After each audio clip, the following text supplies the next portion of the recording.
Hey guys, it's Chris. From bizarre large structures to mysterious sea creature remains, here are 13 strange things found in the desert.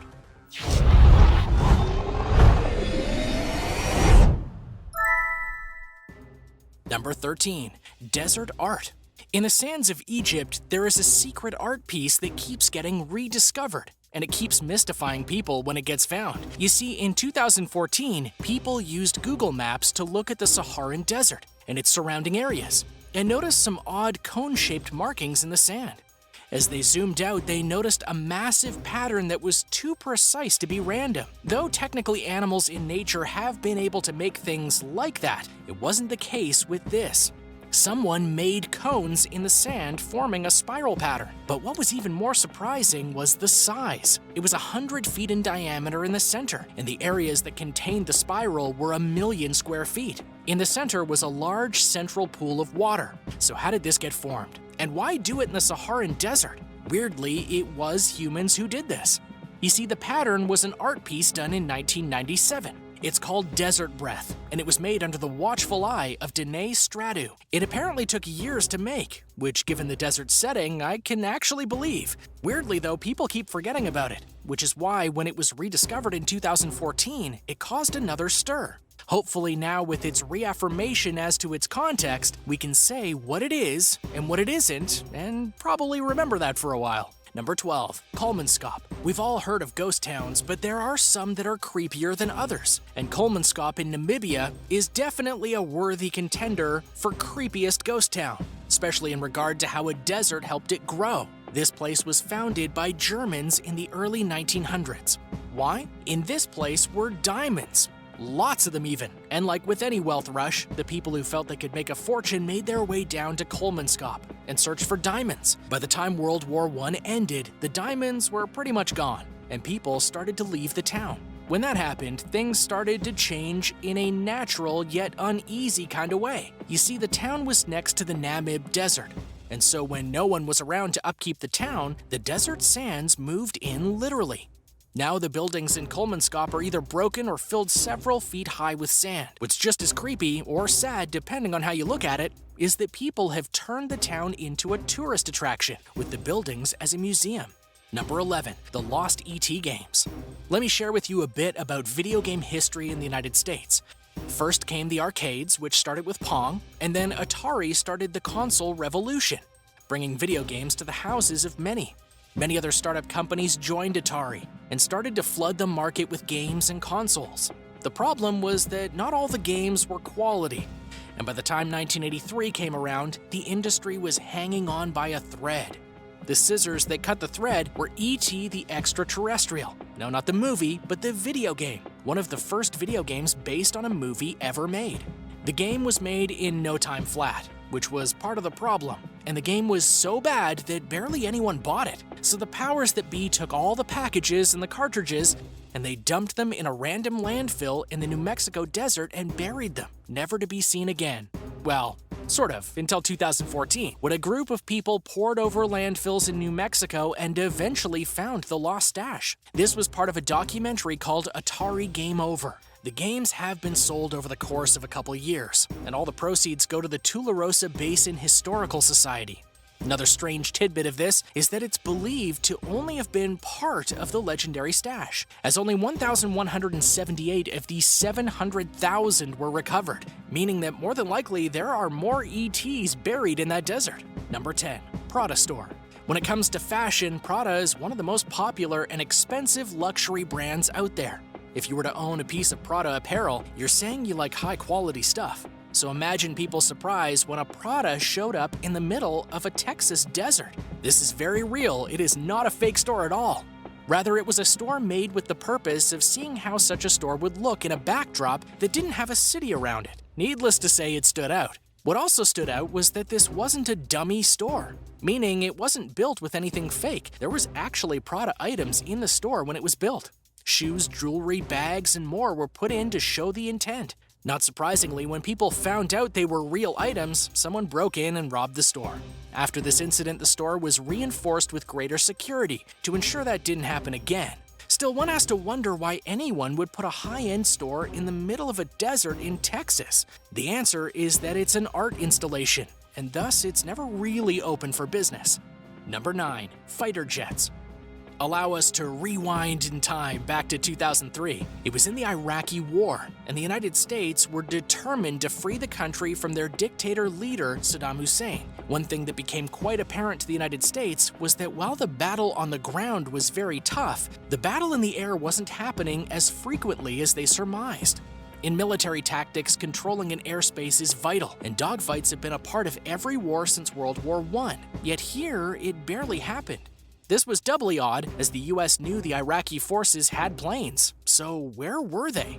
And the answer was in the sand. A few months after the initial invasion of the country, some soldiers noticed a part of a plane sticking out of the sand. It was a tail fin. Not understanding what happened, the soldiers started to dig, and they found a whole plane. But not just a plane, a fighter jet, and a brand new one. More digging followed, and it was discovered that 30 fighter jets had been buried under many feet of sand. Why the Iraqi forces did this was unclear. It's also possible, given the terrain and weather, that nature simply buried them itself. Either way, though, it's a strange way to lose your Air Force.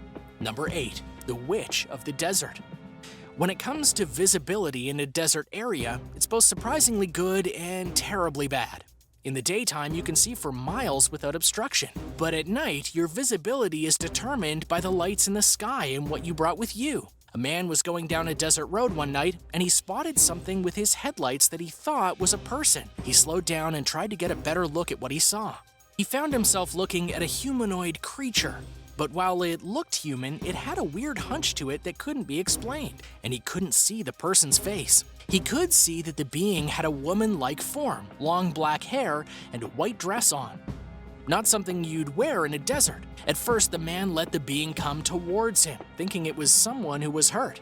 But as it lurched over to him, that concern became fear. And when he felt in danger, he raced away. When he did, the creature let out a ghastly moan, which terrified the man even more. Pictures were taken of this creature, and no one has an explanation for what happened. Some, though, think it's a witch. Number 7. Secret swimming pool. When you're out in the desert, there are many things you need to survive, but the biggest one is water. While a person can last for quite a while without food, they can only last for a few days without water. So imagine people's surprise when they found out that in the Mojave Desert, there's a swimming pool. Now, by swimming pool, I don't mean a massive place where families and communities can come together to swim. Rather, an artist from Austria decided to build a full-on pool in the middle of the desert. It's now known as the social pool. How do you get to it? Well, that's the problem. While pictures of it exist to prove it exists, the fact of the matter is that few actually know where it is. It even escaped the eyes of Google and is described as being in an isolated location. That being said, if you do find it as you wander through the desert, you likely won't be stopped for taking a dip. Number 6. Boat for the dead. Ancient Egypt had many rituals and beliefs when it came to preserving and honoring their dead. One of the more common ones was to have a transportation vehicle buried with them so they could be ferried to the afterlife. Chariots, horses, boats, and more have been found in tombs and even common grave sites. But one time in 2016, a 60-foot boat was found buried in the Sahara Desert, 4,500 years after it had been buried. Why is this significant? Well, a 60-foot boat in any era is massive, and at the time it was buried, it would have been about the size of an Egyptian warship. So to have it buried alongside one person, that seems like overkill. Research into it revealed that it was a true funerary boat, one of the oldest ever found, but that didn't stop the questions from rolling in. In fact, it was doubly strange when you find out that it wasn't a high-ranking Egyptian the boat was put next to. Actually, it was a commoner, which raises many questions about the boat, the owner, and the family who buried both, and so much more. Number 5. Arrows. Intent is a very important thing when items are built or made. When people in the Arizona desert started to notice giant arrows made of stone in the ground pointing to random directions, they started to wonder what was the intent here. Because they were stone, it was hard to determine where they came from and what they were exactly pointing to.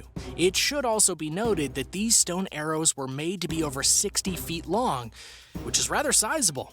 After some research, it was revealed that these arrows were made back in 1911. Why?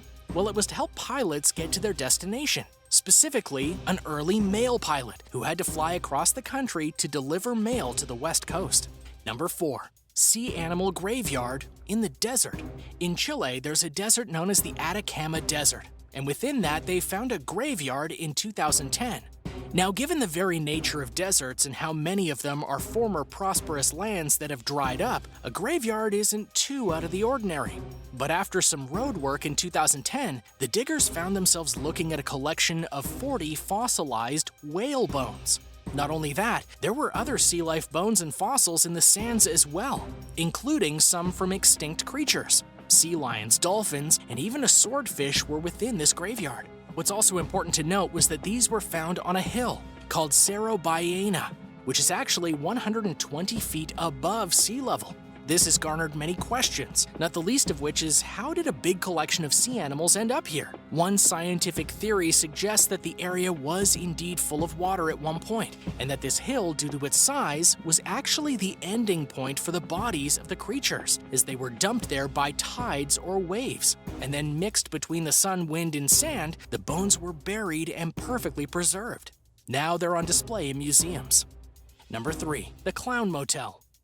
Clowns are a very popular phobia among people, and most times they're associated with the circus, which makes it all the more strange that in the Nevada desert, there's a place called the Clown Motel. Now, it would have been easy and simple to do basic clown themes in order to draw people in, but instead, the Clown Motel made it very clear that clowns are there.